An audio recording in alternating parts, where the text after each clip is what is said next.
খোলা হয়। আচ্ছা। ভোর ৪টার সময় করে 12:30টা পর্যন্ত খোলা থাকে, 12:30টা থেকে 4টা পর্যন্ত বন্ধ থাকে। 4টার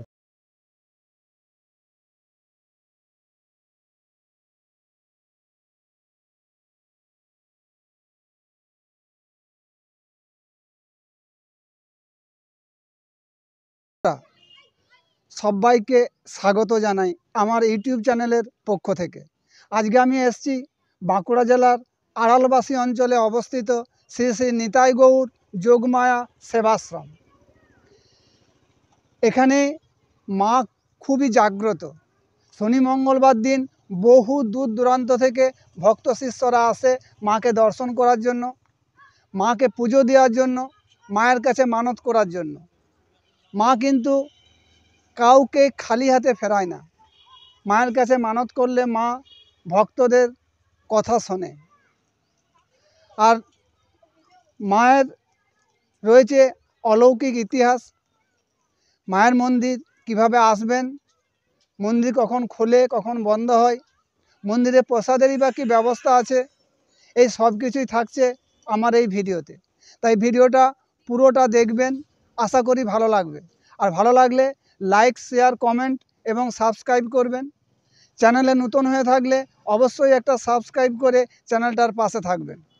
তো তাহলে চলুন যাওয়া যাক শ্রী শ্রী নিতাই গৌর যোগমায়া সেবাশ্রমে।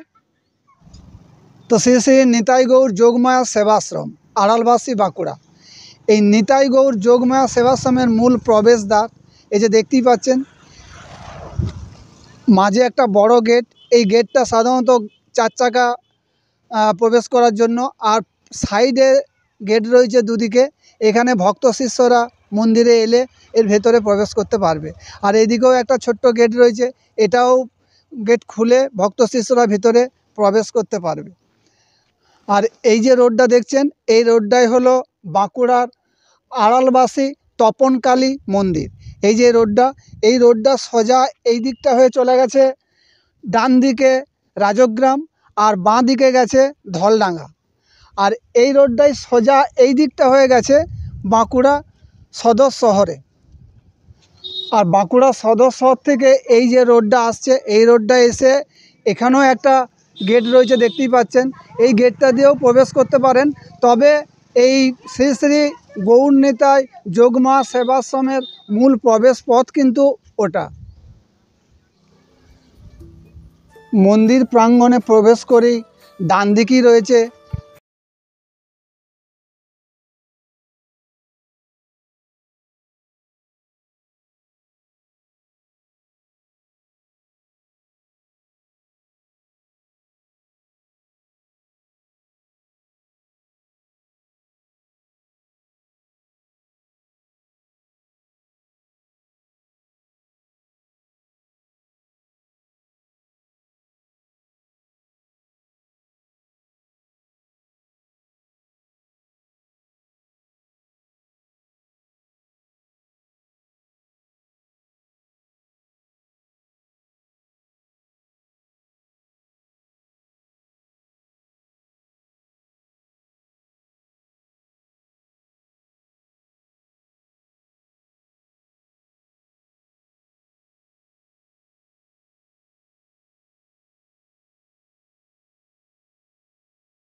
বলুন, এরপর আপনাদের নিয়ে যাই মাতৃ মন্দিরের গর্ভগৃহে।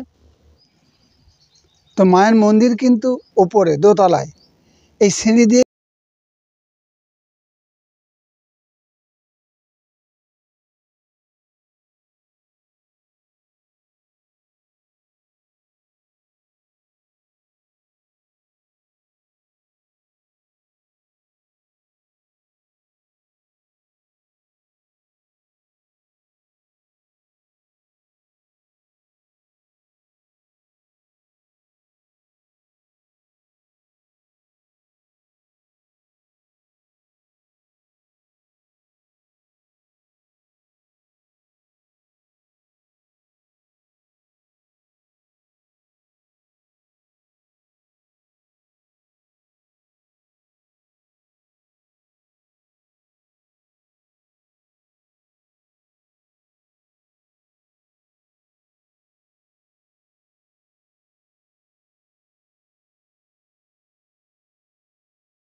বলুন। ভালো, খুব ভালো ঠাকুরের আছে, ইচ্ছায় ভালোই আছে। ভালোই আছি। আচ্ছা, এই মন্দির প্রতিষ্ঠা হয়েছে কত খ্রিস্টাব্দে? এই মন্দির 2010 সালে প্রতিষ্ঠা হয়। 2010-এ। হুম। আচ্ছা, এখন মন্দির যিনি প্রতিষ্ঠা করেছেন ওনার নামটা একটু যদি বলেন। তমাল কৃষ্ণ দাস বাবাজি। আচ্ছা, আর মন্দির কখন খুলে, মায়ের গর্ভগৃহ কখন গর্ভ খুলে? ভোর 4টার সময় খোলা হয়। আচ্ছা, ভোর 4টার সময় করে 12:30 পর্যন্ত খোলা থাকে, 12:30 থেকে 4টা পর্যন্ত বন্ধ থাকে। 4টার পরে আবার ফের খোলা হয়, রাত্রি 8টার সময় বন্ধ, 8:30টায় বন্ধ হয়। গ্রীষ্মকালে 8:30 হয়, শীতকালে 8টা। আচ্ছা। আচ্ছা, এখানে ভোগ প্রসাদের ব্যবস্থা আছে? হ্যাঁ, প্রসাদের ব্যবস্থা আছে, প্রত্যেকে যে কেউ প্রসাদ পেতে পারে। একাদশীর দিন অন্নপ্রসাদ হয় না, বাকি সব দিনই অন্নপ্রসাদ হয়। আচ্ছা, এবং আগের থেকে যোগাযোগ করতে হবে, যারা কেউ যদি প্রসাদ পেতে চান তাহলে আগের দিন, যদি বেশি সংখ্যা হয় তাহলে আগের দিন অবশ্যই যোগাযোগ করতে হবে। যদি কম সংখ্যা হয়, 1 জন 2 জন 5 জনের মধ্যে থাকে, তাহলে সকাল 8টার মধ্যে আমাদেরকে জানাতে হবে। আচ্ছা, এটা ফোন করে জানালেও হবে? হ্যাঁ, ফোন করে একটা ফোন জানালেও হবে। নাম্বারটা যদি বলেন। 7001331516। আচ্ছা, প্রসাদের কুপন মূল্য কত? 50 টাকা রাখা হয়েছে। 50 টাকা। সেবা না করলে 50 টাকা আর আমরা প্রসাদ বিতরণ হয় বেলা একটায়? প্রসাদ দেওয়া হয় 1টা থেকে 2টো। আচ্ছা, একটা থেকে দুটোর মধ্যে।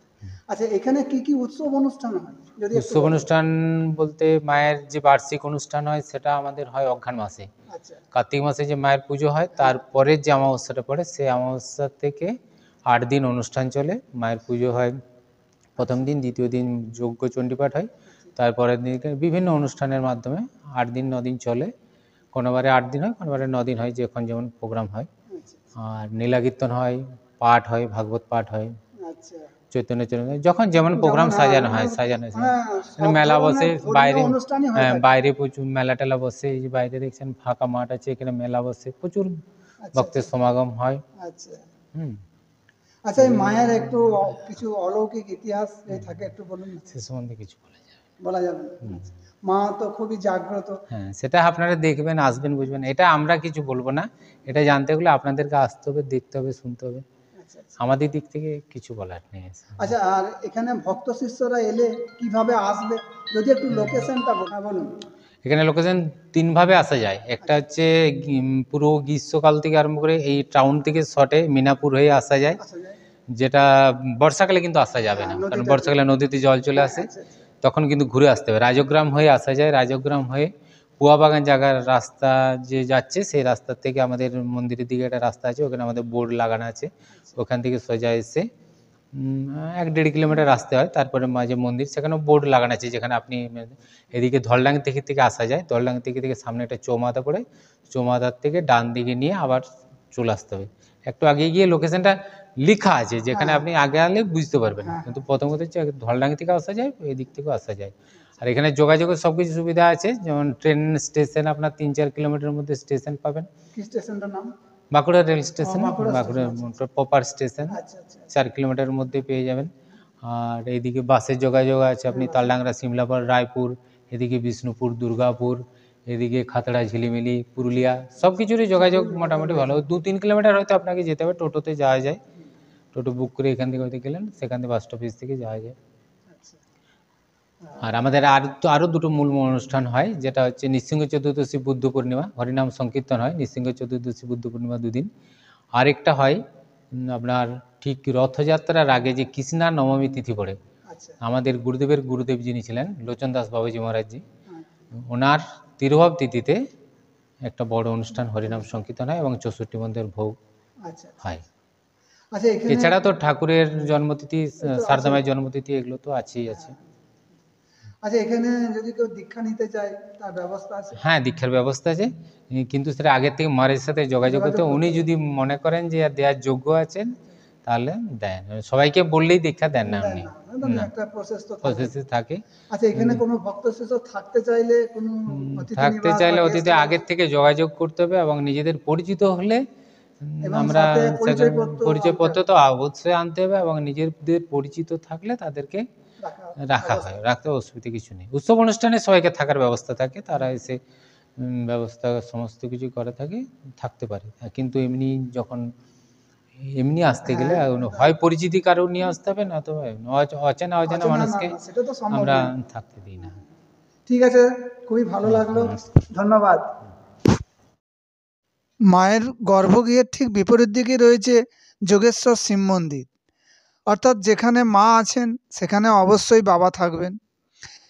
কালো কোষ্ঠী পাথরের শিবলিঙ্গ, পাশে রয়েছে নন্দী মহারাজ, আর বাবার পেছনে রয়েছে বাবারই ত্রিশূল।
প্রতাপ বাগান থেকে এসেছি। আপনি কি এখানে প্রায় আসেন? হ্যাঁ, হ্যাঁ প্রায় আসি। আচ্ছা, মা কি খুবই জাগ্রত না? ভীষণ জাগ্রত। আর মাকে যাই মায়ের কাছে প্রার্থনা করা হয় মা মা পূরণ করে। হুম মা ভক্ত শিষ্যের কথা শোনে। ভক্ত শিষ্যের কথা শোনে এবং সৎ উপদেশ দেন। আচ্ছা আচ্ছা, আপনারা কোথা থেকে এসেছেন?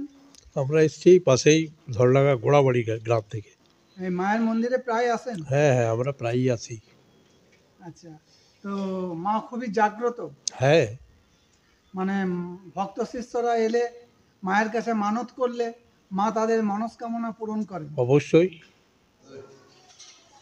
তো প্রথমেই ঠাকুরের অন্নপ্রসাদ এই যে দেখতেই পাচ্ছেন, তারপর সাদা ভাত, তারপর শিম, পালং শাক, বেগুন, বড়ি দিয়ে একটা শাকের তরকারি, আর এখানে শুক্তো, আর বাটিতে ডাল।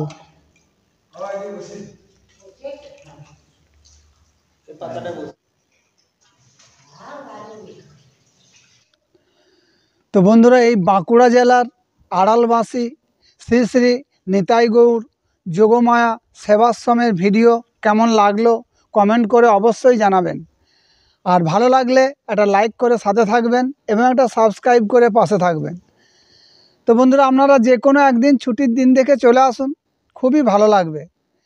শান্ত, স্নিগ্ধ, মনোরম, সবুজে ঘেরা গ্রাম্য পরিবেশ, অবশ্যই ভালো লাগবে।